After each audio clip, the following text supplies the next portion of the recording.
तुम्ही शंका व्यक्त केली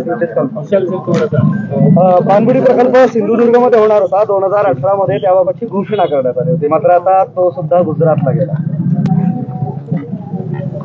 मला वाटतं ही फार काही नवीन घटना नाही आहे, नवीन बातमी नाही आहे. कारण महाराष्ट्रातील अधिकाऱ्यांनी, प्रशासकीय अधिकाऱ्यांनी एखादा प्रस्ताव तयार करायचा, प्रोजेक्ट रिपोर्ट तयार करायचा, त्याची फिजिबिलिटी तपासायची, त्याला खर्च किती येईल हे सगळं करायचं, जवळपास जागा ठरवायची, आणि सगळं झालं रे झालं की गुजरातला हा प्रकल्प पळवायचा. आणि याच्यातून एक स्पष्ट होतं की सिंधुदुर्गमध्ये जे लोक फार भारतीय जनता पार्टीचे सकाळपासून वटवट वटवट वटवट करत असतात, मग राणे असतील, सामंत असतील, केसरकर असतील, या लोकांना एकच ड्युटी शिवसेनेवर टीका टिप्पणी करणं, स्वतःच्या जिल्ह्याखाली स्वतःच्या बुडाखाली काय जळतं हे बघायचं नाही. यांच्या बुडाखालचा पाणबुडीचा चांगला पर्यटनाच्या दृष्टीनं महत्वाचा प्रकल्प गुजरातला गेलेला आहे. त्याला जबाबदार हे लोक हे नुसते टीका टिप्पणी करण्या शिवसेना शिवसेना, उद्धवजी ठाकरे उद्धवजी ठाकरे उद्धवजी ठाकरे याच्यातच गुंग आहे. यांचे चिल्ले पिल्ले पण तेच काम करतात. आणि म्हणून हे महाराष्ट्राच्या दृष्टीनं, कोकणाच्या दृष्टीने हितावं नाही. रिफायनरी नाही नेत गुजरातला, ती बारसूलच करायची म्हणतात. पाणबुडी कशी नेतात गुजरातला? पर्यटनाच्या दृष्टीनं हा फायदा देणारा प्रकल्प का तिकडे न्यायचा?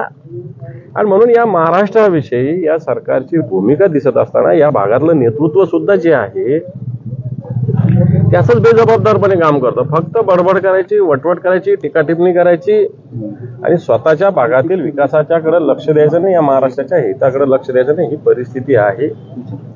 आणि मला वाटतं हे सरकार असेपर्यंत हीच परिस्थिती राहणार. कारण गुजरात समोर, गुजरातचे जे कोणी आहे यांच्या समोर हे लोक तोंड सुद्धा उघडू शकत नाही. त्यांची जीभ आणि त्यांचं तोंड इथंच चालतं, फक्त बाकी दुसरीकडे चालत नाही.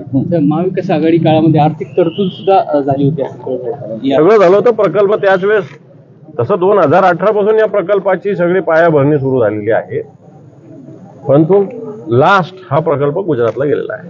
आज आंदोलनाचा पण या संदर्भात दिला आता वैभव नाईक. ऐकतो कोण? वैभव नाईक शिवसेनेचे आमदार आहे, त्यांनी दिला आंदोलनाचा इशारा. काय करणार? आमदारांचं कोण ऐकतं तिथं? विरोधी पक्षाच्या आज जे आहेत मोठे मोठे नेते आहेत, केंद्रातले मंत्री, सूक्ष्म काय कोणते मंत्री, राज्याचे मंत्री, उद्योग मंत्री, राज्याचे मंत्री, शिक्षण मंत्री, या भागातले कुठे लक्ष आहे? नुसतं उद्धवजी ठाकरे शिवसेना, उद्धवजी ठाकरे शिवसेना.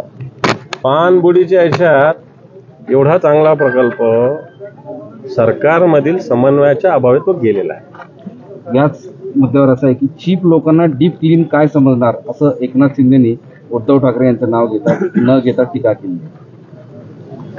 हे पहा, डीप क्लीनचं तुमचं येणाऱ्या निवडणुकीत जनता करणार आहे. त्यामुळं तुमचं डीप क्लीन ठरलेलं एवढं लक्षात ठेवा. प्रकाश आंबेडकर आणि शरद पवार यांची पुण्यातल्या मोदी बागेत भेट झाली. त्यात काय वाव काय, एकमेकांशी नेतृत्व भेटत असतात, त्याच्यात काय मोठी बातमी थोडी येते.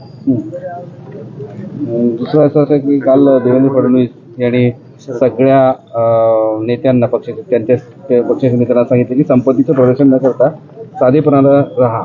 काल त्यांच्या पदाधिकारी मेळाव्यात सांगितलं साधेपणाने राहा आणि संपत्तीच्या बळावर निवडणुका जिंका, हे त्यांचं मला असं वाटतं चांगल्या पद्धतीनं काम आहे. सगळ्या ठिकाणी ज्या पद्धतीनं भारतीय जनता पार्टी संपत्तीचं प्रदर्शन करते, 5-5 हजार लोक मतदारसंघातून रेल्वेने येणार, कुठून पैसे येणार आहे? कुठून येणार आहे? रेल्वे कोण बुक करणार आहे? पैसे कोण देणार आहे? हे संपत्तीचं प्रदर्शन नाही आहे. डुप्लिकेट धंदे करायचे, तू तोंडीपणे चालायचे, इथं त्यांचा धंदा आहे भारतीय जनता पार्टीचा.